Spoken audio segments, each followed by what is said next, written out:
हरे कृष्णा। ओम अज्ञानतिमिरान्धस्य ज्ञानञ्जनशलाकया चक्षुरुन्मीलितं येन तस्मै श्री गुरवे नमः। जय शिला प्रभुपाद। शास्त्रों से पता चलता है कि मैं एक आत्मा हूँ और मुझे बनाने वाला कौन है? मुझे बनाने वाला है supreme personality of godhead Lord Krishna, यानी वो परम पिता परमेश्वर श्री कृष्ण हैं जिन्होंने मुझे बनाया है।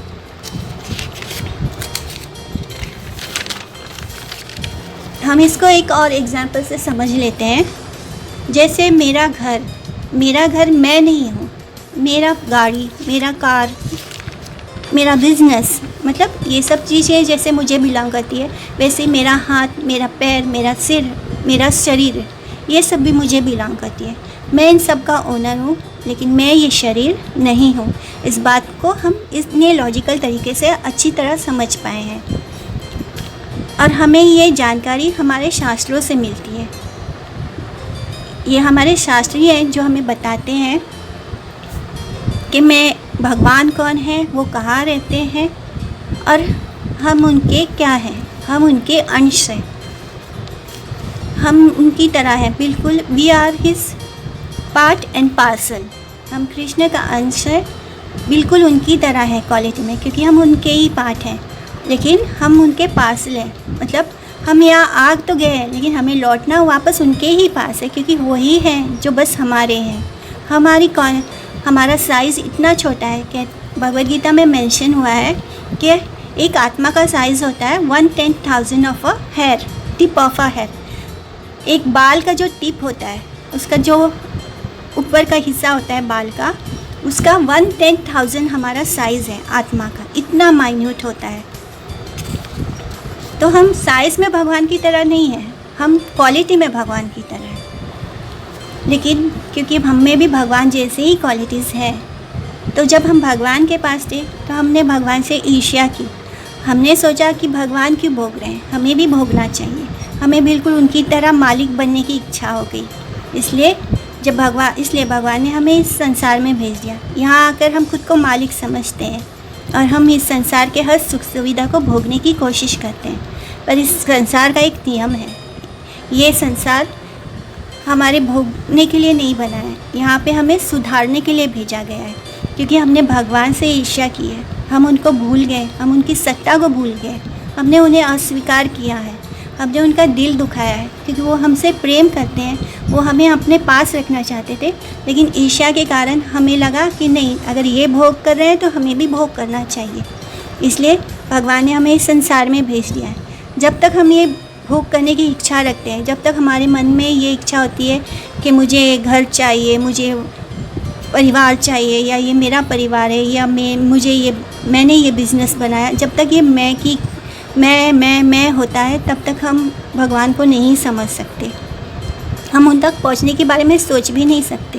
हम ये भी नहीं सोचते कि मैं ये शरीर नहीं, आत्मा हूँ।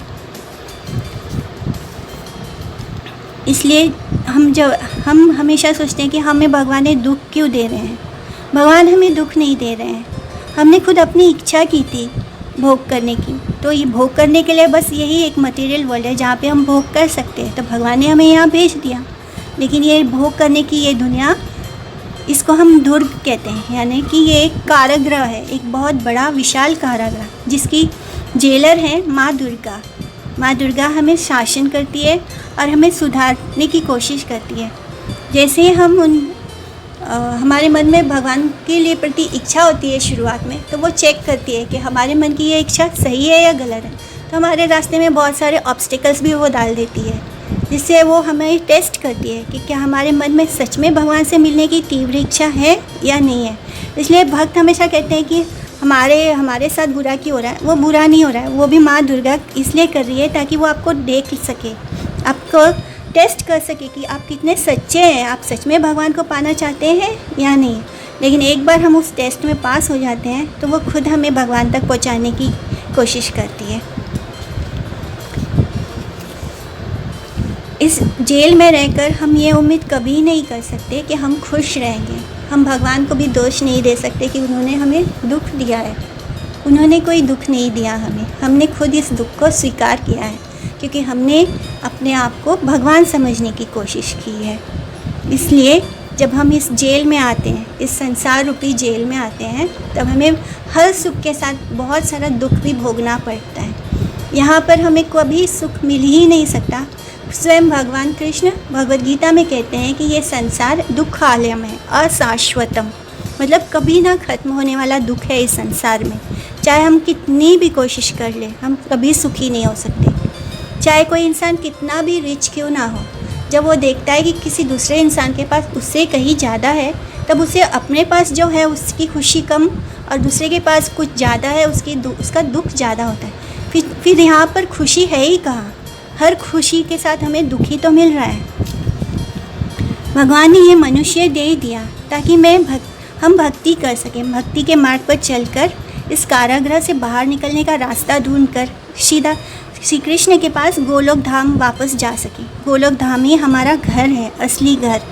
इसलिए श्रील प्रभुपाद हमेशा कहते थे, come back home, back to godhead. Srimad Bhagavatam कहता है कि मनुष्य देह एक सुकल्पम है, नाव की तरह है, यानी कि एक वेल कंस्ट्रक्टेड बोट है, बहुत ही सुंदर नाव की तरह।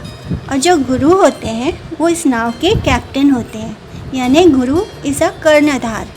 और जो गीता और भागवतम की शिक्षा है, गीता में गीता जो कृष्ण की वाणी है और भागवतम जो कृष्ण की कथाएं हैं, ये एक फेवरेबल विंड की तरह है, यानी वो हवा जो इस नाव रूपी शरीर को कृष्ण की ओर ले जाने में सहायता करती है। और ये संसार भौतिक महासागर के समान है, इतना विशाल महासागर है जहाँ पे हम बस गोते खा रहे हैं, डूब रहे हैं। लेकिन जब हमें गीता और भागवतम की शिक्षाएं मिलती है और हमें चलाने वाला सद्गुरु मिलता है, हमारे स्पिरिचुअल मास्टर मिलते हैं, तब हम इस बोट के सारे मनुष्य देह जो एक बोट के समान है, उसके सहारे हम भगवान को पा सकते हैं, कृष्ण की ओर जा सकते हैं तैर के। हम अकेले इसमें से नहीं निकल सकते, बिना गुरु के हम कुछ नहीं कर सकते। इसलिए मनुष्य देह, गुरु और शास्त्र के सहारे हम इस संसार के जन्म मृत्यु के चक्र से बाहर निकल सकते हैं और कृष्ण को प्रेम करके, उनकी सेवा करके, उनके भक्तों की सेवा करके हम अपने आप को इस भौतिक संसार से बाहर निकाल सकते हैं और कान्हा के पास वापस जा सकते हैं। भगवद गीता में जब अर्जुन बहुत दुखी होकर कृष्ण को अपना गुरु स्वीकार करता है, तब कहते हैं कि I surrender to you Krishna, मैं अब आपके शरणागत हूँ। अब आप मेरे गुरु हो, अब आप मेरे सखा नहीं हो, अब आप मेरे गुरु हो, मेरा उचित मार्गदर्शन करो, मेरे लिए क्या श्रेय है ये बता। ये श्लोक आता है भगवद गीता के चैप्टर 2 में, श्लोक नंबर 7।